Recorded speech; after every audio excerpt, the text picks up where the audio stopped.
Alright, ayan ang mga kapistak. Darating na yung ating kasama, second batch. Hinatid tayo pa dalawang batch kasi maliit yung bangka. Hindi magkasya, kaya ayan yung pangalawang biyahe. Ayan, hinatid tayo dito sa island para mag-swimming. May oh. Ang ganda, ang linaw ng dagat dito, kapistak oh. Sarap maligo.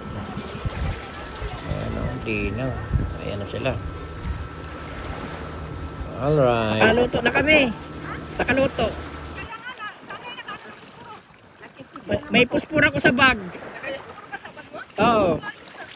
Ay, nagluto na oh. Man, nakahuli ako pa ng isda pa. Sakto may gasolina eh.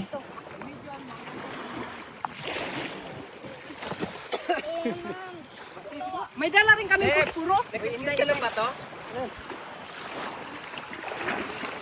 Wala, ang tagal ni Ibunso, ang tagal Ibunso na. Naiinip na nga. Nakahuli lang kami ng pating oh. Wa isda man, nakahuli ako. Oo.